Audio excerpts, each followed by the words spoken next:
ایک زمانے میں ایک نیک اور پرہیزگار آدمی تھا جس کی بیوی فوت ہو گئی تھی۔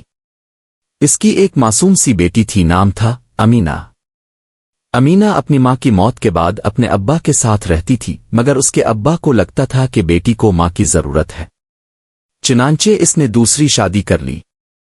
اس کی نئی بیوی ظاہر میں بڑی نیک اور پاکیزہ تھی، لیکن اندر سے وہ حسد اور بغض کی آگ میں جلتی تھی۔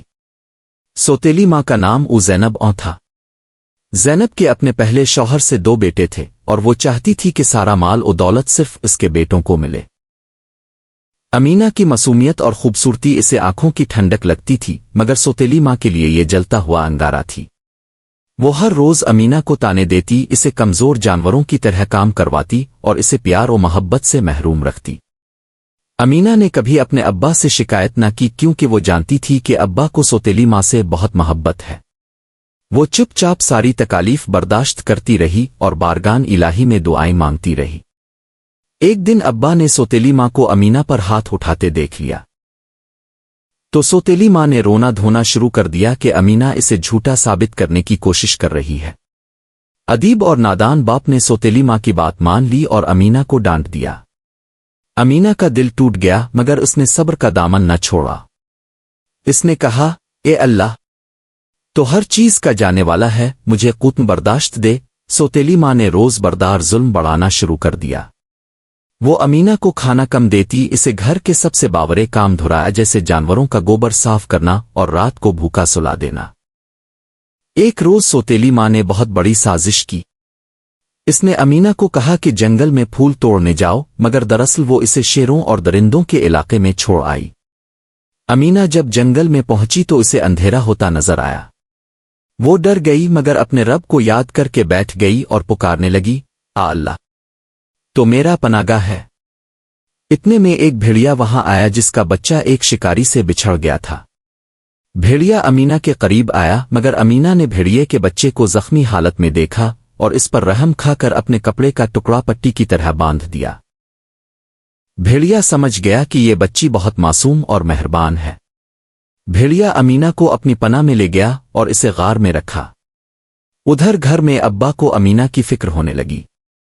زینب نے جھوٹ بولا کہ امینہ کسی لڑکے کے ساتھ بھاگ گئی ہے۔ ابا نے سوگ منایا، مگر ان کے دل کو اطمینان نہ تھا۔ وہ اللہ سے دعا کرتے رہے۔ راتوں کو انہیں خواب میں امینہ نظر آتی جو کہہ رہی ہوتی، ابا میں جنگل میں ہوں، مجھے ڈھونڈو۔ جنگل کے اندر ایک بزاورگ عابد رہتے تھے۔ انہوں نے ایک رات خواب میں دیکھا کہ ایک معصوم لڑکی بھیڑیے کے ساتھ رہ رہی ہے اور اس کا نام امینہ ہے۔ بزاورگ نے صبح ہی اپنے شاگردوں کو حکم دیا کہ جنگل کا ہر گوشہ چھان ماریں۔ جب وہ بھیڑیے کے غار پر پہنچے تو دیکھا کہ امینہ نماز پڑھ رہی ہے اور بھیڑیا اس کی حفاظت کر رہا ہے۔ بزاورگ نے امینہ سے پوچھا کہ تو یہاں کیسے آئی؟ امینہ نے ساری کہانی سنائی، مگر کسی پر برا نہ کہا۔ بزاورگ نے کہا، بے شک اللہ اپنے مظلوم بندوں کی حفاظت خود کرتا ہے اور وہ ظالموں کو ان کی روش کا بدلہ دیتا ہے۔ بزاورگ امینہ کو اپنے ساتھ لے گئے اور اس کے ابا کو خبر بھیجی۔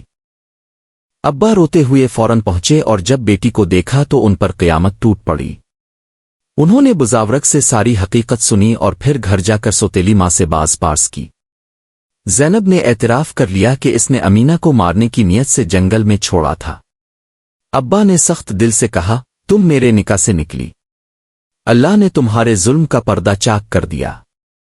سوتیلی ماں کو سخت پشیمانی ہوئی، لیکن اللہ کی عدالت میں توبہ صرف تب قبول ہوتی ہے جب حق ادا کیا جائے۔ اس نے امینہ سے معافی مانگی اور امینہ نے اسلامی تعلیم کے مطابق اسے معاف بھی کر دیا۔ امینہ نے کہا، جس طرح اللہ مجھے معاف کرے گا میں نے تجھے بھی معاف کیا۔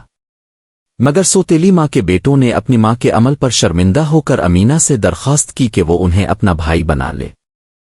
اس کہانی سے ہمیں یہ سبق ملتا ہے کہ سوتیلی ماں کا ظلم کوئی نئی بات نہیں، لیکن اللہ ہر مظلوم کا حامی ہے۔